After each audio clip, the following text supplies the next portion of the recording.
Hello, everybody. I am Mike from the Rewatch Project with Hannah and Mike podcast, and I'm a lifelong Star Trek and Star Wars fan watching classic Doctor Who for the first time. And I'm very excited to say that I've reached the final part of this rather wonderful serial, The Aztecs, namely the fourth part of The Day of Darkness. So I'm very keen to get into this straight away. Before that, just want to remind you to please check out the audio podcast, the Rewatch Project with Hannah and Mike, that shares this YouTube channel. And also, please do feedback and give me comments and any kind of information that will help me in my Who education. So, you can do that either through email at rewatchprojectpodcast@gmail.com, or alternatively and more conveniently for you, the YouTube viewer, you can just leave comments here. So let's get straight into it and watch part 4 of The Aztecs. Oh yes, we're on a classic 30s serial cliffhanger here, weren't we? The room filling with water. Could be the wall coming in or the spikes coming down. Very, very reminiscent. Oh, and thank you very much, by the way, to the listener that pointed out that John Lucarotti also wrote the Marco Polo series. It makes a lot of sense. Of both historical, both have a very similar kind of energy, and both really rather wonderful as well, I might say. So far, see if it lands in this final part.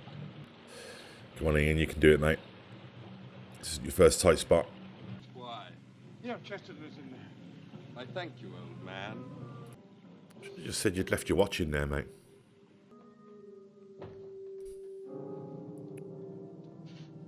I'm curious as to where in the show's run the first movie came out, the Peter Cushing movie. I know that was an adaptation of the Daleks from earlier on, but I guess that would be a real indicator to me for when the show's popularity really took off. That whereabouts in its run it was popular enough to warrant a feature film.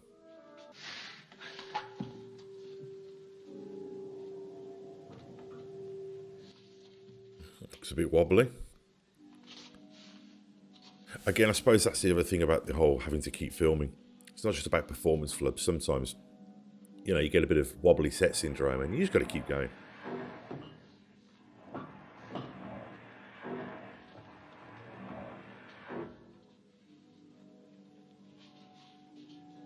Although I guess that was supposed to be wobbly, so the verisimilitude is intact. I take it back.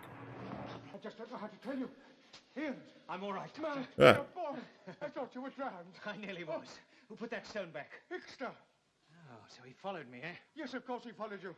But never mind about that. How does that door work? Don't worry, I've got it licked. All we have to do is get Susan up here. We can't.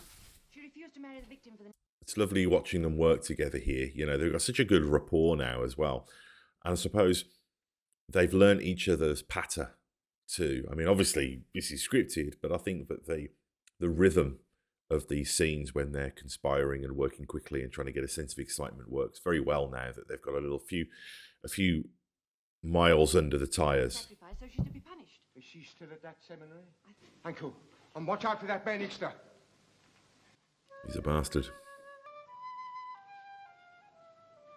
The chosen warrior has done well. With Ian dead, they are completely at our mercy. Ian. The rewards I promised you shall be yours. Thank you. I have a task for you. Tell me. Guard It's like in sci-fi when they'll be like, you humans. the handmaiden. Now, 7 warriors have challenged my right Oops. to command, and only I... There he is. Surprise. Good commanders don't jump to conclusions, Ixter. Hey, have it. Lying. You said you were dead. I nearly was. Come on, let's get going. Where are we Tasty, isn't he? Come on. going as possible? And the history? Remains unchanged. Nobody writing? Oh, she's come around. Ready? Yes. Oh dear. That little music sting. One of the our YouTube commenters, I'm going to pull this up actually, mentioned this. And this is a great point because I think this is very much of the time. And this is something, of course, that I've alluded to plenty of times. Let me just find this comment. Yes, from Paul Morris on YouTube. He talks about how Caroline Ford was on holiday, but he says, one thing I noticed particularly in this are the musical stings around the Doctor's flirtations in the garden. They are very reminiscent of those used to mark a whimsical moment in Star Trek, the original series. One could easily imagine Dr. McCoy standing off to the side, observing with a cocked eyebrow. And that's absolutely right. Those little sort of humorous, melodic stings that Star Trek would use are very similar. I think it's very much of the era and of the time, and something that these shows have definitely got in common. Day as the sun rises, Ortlock walks in meditation. I feel like this guy here on the left, he's the weak link as far as the baddies go. And he does seem to have some kind of sense of honour. So I do wonder whether he's going to flip Alone to the good side. Approach him with stealth. Maybe. And strike him down. I'll be proven wrong very soon, no doubt. This is mine. Ian will be blamed. Ixta gave it to me. Come on, let's get out of here. Hold them. This belongs God, to he gets you. framed more than I gave it to him. Jimmy Stewart in a Hitchcock movie. You are the servants of a false goddess. Oh dear, we've lost their one ally. If it is your wish, let our marriage be postponed. What is it you're making? Oh, just something to She's giving you an out, mate. mind off the problems. Again with the internal politics of the guest stars. Such gratitude is due to Kameka. Barbara looks like it's like something that Natalie Portman would have wore in Star Wars. My servant did not strike you, Ortlock. The man of You science, are, my dear. the engineer. Nearly finished. You are a doomed people, my dear. There's no turning back for us. You're a very fine woman, Kameka. And you'll Yeah. always be very, very dear to me.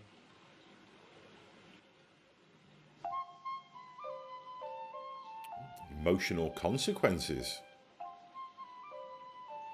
She ever been mentioned again, I wonder? I must speak with you.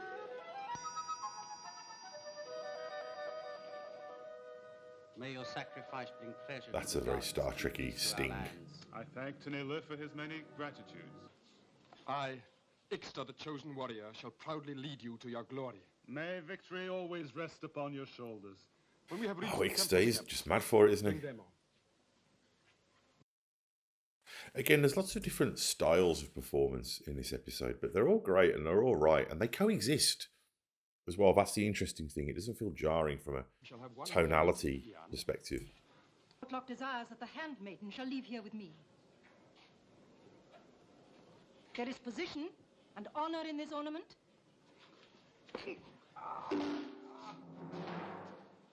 Well, somebody had to make up his mind for him. Great 60s punch as well. Oh, she keeps her word. The handmaiden must come to the temple. Although arguably quite incriminating.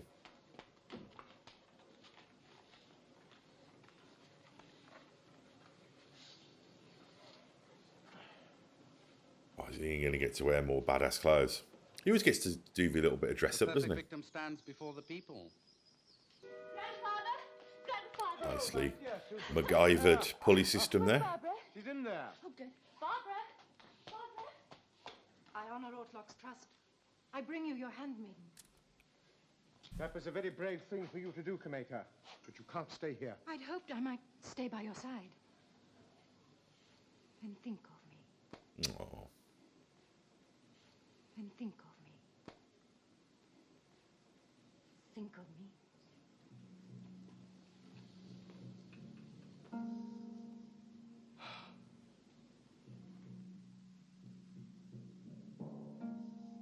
great open-faced actor, Hartnell. Perfect television actor. Why do you delay? He has betrayed us. Ian and the girl have gone. We dare not wait. The darkness will come and go. Sacrifice must be made. Kill him.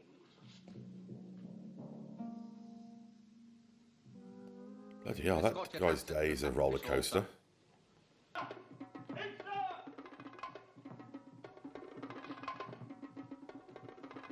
Another great look there for Ian. Wonderful costuming in this episode. And there, look at that.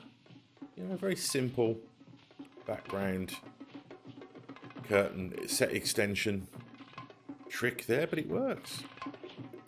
Here we go, the inevitable confrontation. Great bongos.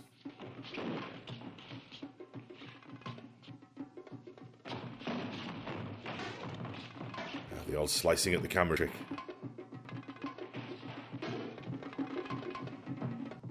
I love 60s fighting. 60s TV fighting. Oh, feels like we should have had a Wilhelm scream there. Oh, no, there was no redemption for him. Well, the redemption is unlikely. Your hair still looks great, Ian. Don't worry, mate.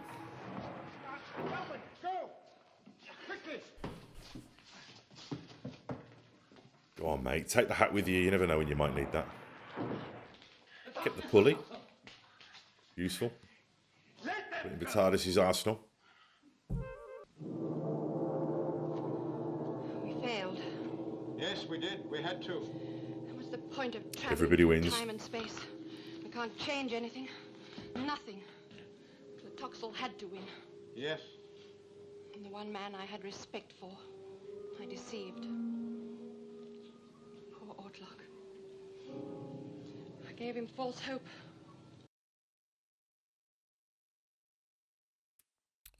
I mean, we're seeing real emotional and moral complexity, relatively speaking, in this episode.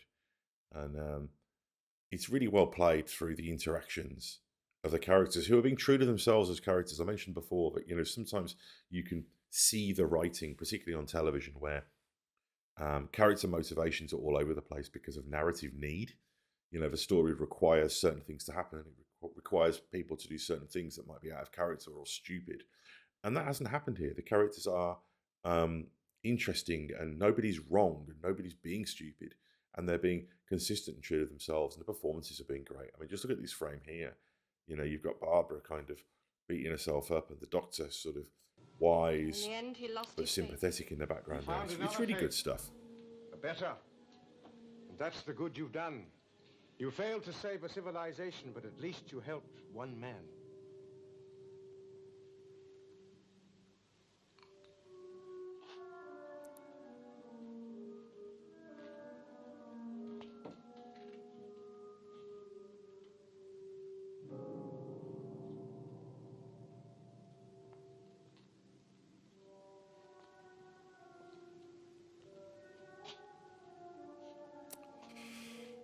Doctor has to say goodbye to his lady.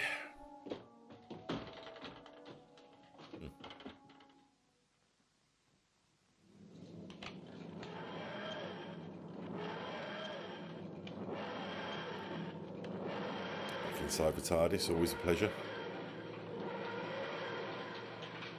I really want to go there. I can see why. I mean, I'd imagine a bit like with the Enterprise with Star Trek, you know, you get these replicas or these set visits and things that you can do, and be inside the world. I'd love that. I'd love to get inside the TARDIS.